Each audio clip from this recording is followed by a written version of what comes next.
오늘의 영화 이야기 시작합니다. 오늘은 인간과 자연에 대한 이야기를 통해 대자연 앞에서 인간이 얼마나 보잘것없는 존재가 되는가에 대해 알아보겠습니다. 스타워즈 시리즈의 스핀오프 한 솔로 스타워즈 스토리를 감독하고 톰 크루즈가 열연한 마약상 이야기 아메리칸 메이드, 이 세계에서의 초현실적 상상의 다크타워, 다빈치 코드 시리즈의 인페르노를 그려낸 감독 론 하워드 감독이 그려낸 역사에 남을 위대한 소설을 영화한 그 작품, 오늘 소개해드릴 작품입니다. 이 영화는 모비딕 백경으로 알려진 세계적 걸작 소설을 원작으로 하여 만들어진 영화입니다. 1851년 발간되어 현재까지 꾸준히 사랑받고 있는 허먼 멜빌의 장편 소설 백경. 작품은 거대한 흰고래에게 한쪽 다리를 잃은 AF 선장의 복수극을 다루고 있습니다.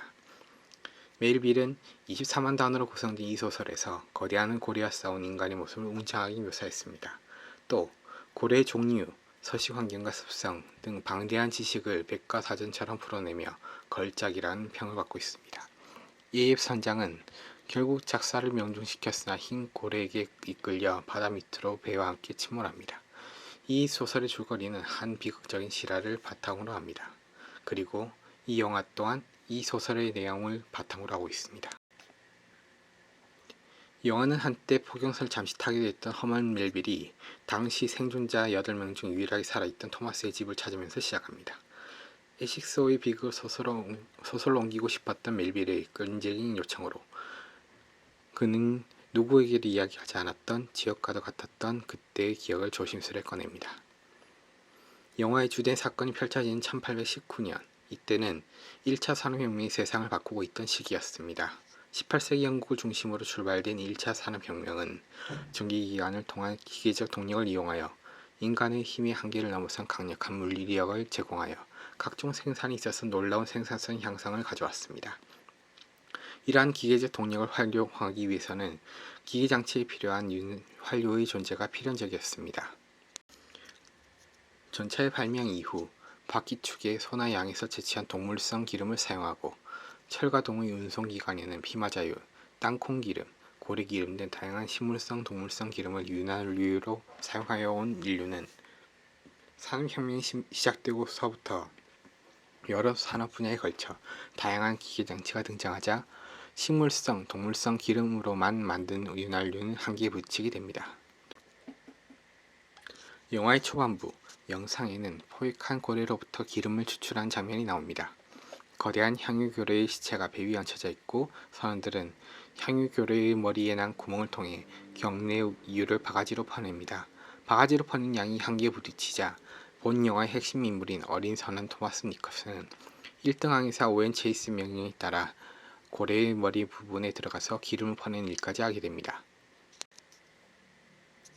향유고래는 동화용이나 윤활유로 쓰이는 질 좋은 고래기름 때문에 매우 많이 포획된 동물 중 하나이며 이름 자체도 고래기름 때문에 붙여졌습니다. 기름의 품질이 상상을 초월하기 때문에 잘 정제하면 헬기 등에 사용되는 고급 항공유료로도 사용이 가능하다고 합니다. 기름 외에도 내장 안에 덩어리처럼 몰려있는 분은 용연향이라고 불리며 같은 무게의 금보다 비쌀 정도로 아주 귀하게 취급되는 향수의 원료라고 합니다. 용연향은 주로 위장 속에서 소화되지 않고 남은 대왕 오징어의 주둥이 등 찌꺼기가 뭉친 것이라고 하며 최대 100파운드에 달하는 큰 덩어리가 발견된 적이 있는데 이 용연향 때문에 향유고래를 말향고래라고 부르기도 합니다. 현대에 살고 있는 우리들에게 있어서는 자원이란 그때그때의 물가에 따라 가격이 비싸거나 할 수는 있지만 쉽게 구할 수 있는 것입니다. 특히 기계를 동작시키기 위해 우리는 석유와 석유 추출물을 사용한다고 알고 있고 현대에 있어서 그것이 상식이기에 영화 속에 등장하는 포경의 위를 이해하기가 까다롭습니다. 인근의 일본은 1919년 7월 국제사회의 권고에도 불구하고 상업력 고래잡이를 제기하여 국제사회로부터 갖은 비난을 받았습니다. 전 세계적으로 고래의 개체수가 감소하고 있고 이를 대체할 만한 다른 식품들이 많은 와중에 고래를 사냥하는 등 야만적 행동을 하면서 이를 정당화하기 위해 각종 포장을 하고 있습니다. 이러한 일본의 포경의 목적은 그 고기의 획득이 주된 목적이기에 현대에 살고 있는 사람으로서는 일본으로 대표되는 포경 산업의 목적을 고기의 획득이라고 생각합니다. 다시 영화로 돌아오면 영화의 시대적 배경인 19세기 초 산업혁명을 통해 기하급수적으로 늘어난 기름의 수요는 고래 외의 동물로부터는 얻을 수 없을 정도가 되었고, 그나마 고래 또한 무분별한 남행으로 개체수가 줄어들고 있어 당시 포경산업으로부터 이어지는 전체적 산업에 어두운 그림자를 드리우고 있었습니다. 매사추세츠주 코드 곳에서 남쪽으로 50km를 내려가면 고래 모양의 섬 하나가 있습니다. 지금은 과거의 추억을 팔아먹고 사는 퇴락한 촌락이지만 한때는 포경업의 본 고장이었던 미국 매사추세츠 남부 낸터키 섬이 바로 이곳입니다. 이곳을 기반으로 한 해도 수천 마리의 고래를 사냥하던 낸터킷의 포경산업은 낸터킷을 세계에서 가장 부유한 섬으로 만들었고, 그만큼 많은 사람들이 욕망이 섞이고 섞여 있는 곳이었습니다. 심지어는 우리나라 조선의 역사 기술인 승정원 일기에도 19세기 중엽 동해에서 서양 포경선이 등장했다고 기록하고 있는 등 당시 포경은 세계 경제를 위한 초석과도 같았을 것이라 생각됩니다. 향유 고래는 이름처럼 향기 나는 기름 때문에 사냥의 대상이 됐었습니다. 주로 기름은 머리에 있는데 몸집의 3분의 1을 차지해 한 마리당 1만 리터의 밀랍 성질의 기름이 나왔습니다.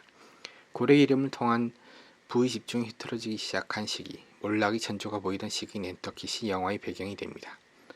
경험 많은 항해사가 지휘하여 불황의 와중에도 수익을 올리고 있는 엑식소는 재물을 쫓는 수많은 사람들과 같이 고래를 잡으러 망망대해로 향하고 있었습니다. 그리고 항해다시 14세 막내 선원이었던 토마스, 배에서 가장 어리고 가장 순수한 시각으로 모든 것을 보았던 토마스 니커슨, 2020년 현재 가장 인기 있는 브랜드 가치를 보여주고 있는 마블의 가장 중요한 핵심적 캐릭터를 할 수 있는 스파이더맨 역할을 맡은 톰 홀랜드 배우가 어렸을 적의 토마스 역을 맡았습니다. 그리고 영화의 시작이 되는 계기는 시간이 흘러 나이가 든 노년의 토마스가 열게 되며, 노년의 토마스 역할은 톰 크루즈와 에밀리 브런트 주연의 영화 엣지 오브 투모로우에서 브링엄 장군을 역할을 맡았고, 매드아이 무디 역으로 해리포터와 불의 잔 등에 출연한 배우, 2009년 60일 에미 시상식에서 나무주연상을 수상한 브렌단 글린슨이 맡았습니다.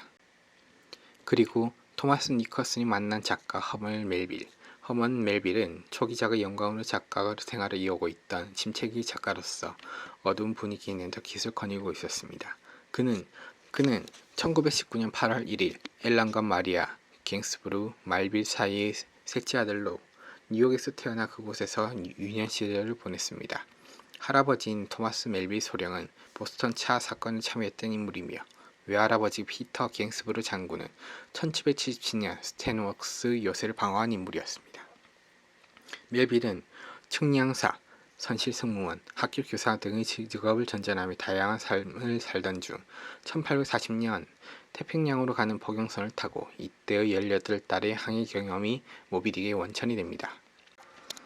그런 허멀 멜빌의 역할을 해리포터 시리즈의 데니엘 레드클래프와 함께 2007년 주목해야 할 배우로 선정되고, 최근 007 시리즈에서 무기 개발요원 큐로스 역할하고 길이 남을 역작 향수에서 사이코패스 살인마 장 바티스트 그르누의 역을 맡았던 벤 위쇼 배우가 맡았습니다.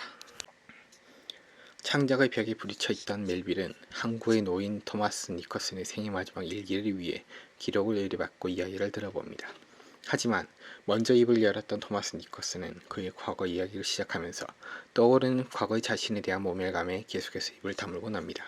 이렇듯 당시 막내 선원 토마스 니커슨의 입을 통해 잊혀진 작가 멜빌의 손으로 기록된 이야기의 액자식 구성을 통해 영화는 시작됩니다. 세계의 경제의 핵심 동력줄이었던 낸터키 섬, 오랜 항해 경험과 안정적 리더십으로 실력과 신뢰가 쌓여있던 1등 항해사 오웬 체이스, 마블 시리즈의 토르의 역할을 했던 크리스 햄스워스 배우가 마찬가지로 마블의 스파이더맨과 함께 바다에 관한 대서사시를 그렸습니다. 포경산업의 침체기로 인해 사람의 호황 속에서 경제의 불황을 겪고 있던 낸터키 섬, 투자자들은 방법의 변화를 도모해야 할 필요성을 느끼고 오래된 선원들의 이야기로만 전해 내려오는 머나먼 해역의 이야기에 눈을 돌립니다. 나이든 선원들, 바다 생활을 그만둔 선원들 사이에서는 머나먼 바다의 하얀 악마에 대한 이야기가 전설처럼 내려오고 있었습니다. 그 해역에는 세계적 고래의 개체수 감소와는 달리 아직 많은 고래들이 있었지만, 이 고래들을 악마와 같은 거대한 하얀 고래가 지키고 있다고 했습니다. 낸터킷의 투자자들과 선장 조지 플러드는 기억 많은 선원 오웬에게 다음 항해에 대한 이야기를 제시합니다. 침체의 현 네트워크 상황을 개선하기 위해 보다 멀리까지 항해를 할 필요성을 느낀 투자자들은 선원들이 말하는 고래들의 서식지를 목표로 할 계획과 함께 이 항해의 책임을 토르에게 맡기고자 합니다.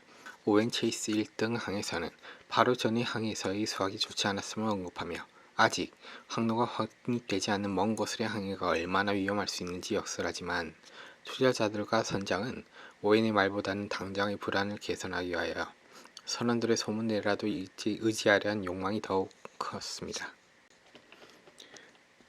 그렇게 베테랑 오웬 체이스와 부양 선주 가문의 선장 조지 플라드 그리고 동료 선원들은 고래잡이에 나서게 됩니다. 고래를 보지도 못한 채 바다를 떠돈 지 1년, 대규모 고래 서식지를 찾은 이들은 환호합니다. 하지만 기쁨도 잠시. 고래잡이에 나선 순간 선원들이 말하던 악마가 나타납니다. 몸 길이 30m, 무게 80톤, 온몸에 상처가 있는 새하얀 악마, 거대의 향유고래. 하얀 악마의 등장으로 포식자였던 인간은 그 악마의 피식물이 되고 포경선 세척은 모두 고래의 꼬리짓에 박살이 나게 됩니다. 우여곡절 끝에 살아남은 21명의 선원들은 세 개의 구명 보트에 나눠 타고 집으로 돌아가기 위한 여정을 나섭니다.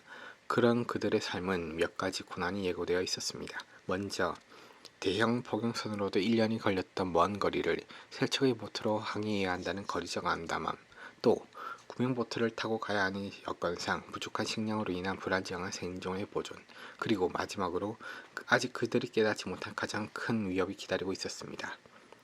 우리가 살고 있는 지구의 표피는 육지보다 더 많은 부분을 바다가 차지하고 있습니다.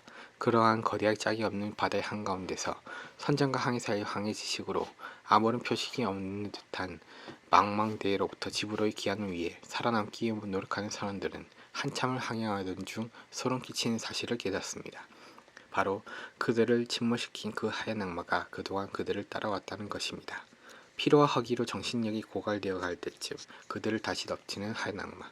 포경선이 침몰할 때의 트라우마로 살아남은 선원들은 패닉에 빠지고 1등 항해사 토르의 오웬 체이스만이 살아남기에 발버둥을 칩니다. 하지만 포경선으로도 대항하지 못했던 악마를 세척의 구명보트로 이겨낼 수 있을 리 없었습니다. 포경선도 부수었던 하얀 악마의 꼬리짓이 고작해야 구명보트를 부수지 못할 리가 없음에도 살아남은 이들의 절망감을 즐기기라도 하듯 하얀 악마는 마지막 마무리하지 않은 채 이들에게 생애 유예를 줍니다. 처참한 마음으로 살아남은 안도감을 싣는 중에 이들의 눈앞에 육지가 나타납니다. 감격한 선원들은 보트를 해안해대고 언덕을 오르는데 이곳은 대륙이 아닌 좁다란 작은 무인도에 불과했습니다. 오웬 체이스 그리고 조지 플라드 선장은 선원들을 추스려 무인도를 떠나려 하지만 오랜 항해로 지친 선원들은 아직 바다와 하얀 악마로부터의 공포를 이겨내지 못해 바다에 나가려 하지 않았습니다. 결국 마음이 무너진 선원들을 무인도에 남긴 채 일부의 선원들만이 바다로 나섭니다. 다시 기약 없는 항해를 하던 중 피로에 지친 이들의 앞에 다시 하얀 악마가 나타나고 마지막 힘을 짜낸 오웬 체이스는 다철 계주에 만든 작사를 최후의 일격을 시도하지만 실패합니다. 마지막 발버둥마저 실패하고 난 이들의 앞에서 하얀 악마는 비웃기라도 하듯 유유히 사라지고 그 마지막 모습을 보는 오웬의 마음속에는 무언가가 바뀌게 됩니다. 이제 하얀 악마를 없애겠다는 생각은 완전히 포기한 채 살아남아 집으로 돌아가는 것에만 집중하는 이들. 하지만 망망대해에서 살아남는 것은 그것만으로도 기적을 바라는 것과 같았습니다. 결국 체력이 떨어진 이들부터 하나하나 죽어가기 시작하고 생존이 바닥까지 내몰린 이들은 죽은 동료의 시체를 먹으며 겨우겨우 버텨냅니다. 끝끝내 살아남는 이들은 지나가던 배에 의해 구조되고 인근의 항구로 옮겨져 다시 수달이 지나고 나서야 낸터킷으로 돌아오게 됩니다. 하지만 고향으로 되돌아온 이들에게는 살아남았다는 기쁨은 전혀 없었습니다. 그리고 그들을 바라보는 낸터킷의 사람들에게도 환호가 없었습니다. 아무것도 없는 망망대해로부터의 생還, 그것이 어떠한 의미를 지니는지 이들은 모두 알고 있었던 것입니다. 인간으로서의 마지막 존엄성조차 지켜내지 못한 채 살아남기만 한 이들, 오웬 체이스에게 그의 부인이 다가옵니다. 그리고 손을 꼭 잡고 꽉 안아주는 부인. 그렇게 그들은 살아 돌아왔다는 최소한의 기쁨을 죄책감과 함께 쏟아냅니다. 영화의 주된 소재이자 가장 큰 볼거리는 선원들의 입으로만 회자되던 전설적 흰고래입니다. 대형 범선이 뒤지지 않는 어마어마한 크기와 바다의 수호신으로서 인간을 단죄하는 거대한 꼬리와 그 꼬리에 난 많은 상처들. 섬세하게 재현된 고래의 모습은 보는 이들에게 위압감을 줍니다.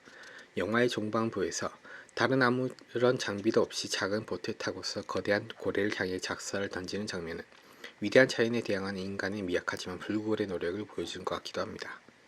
이러한 장면적 웅대함과 함께 영화의 완성도를 위한 배우들의 노력 또한 빛납니다.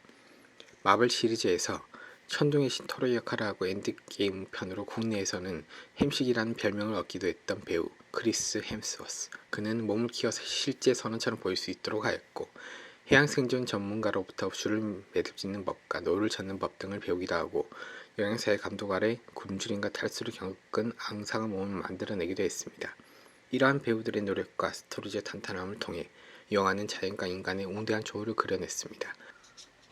1820년 11월 22일 있었던 사건, 봉영선 에식스5의 태평양 한가운데서의 침몰 사건으로부터 영감을 받아 허먼 멜빌이 그려낸 장편소설, 장대한 인간의 역사 속에서 셀 수 없을 만큼 많은 문학 작품들이 있는 중에 역사의 길이 남을 만한 작품으로서 그 이름을 남기고 있는 모비 딕.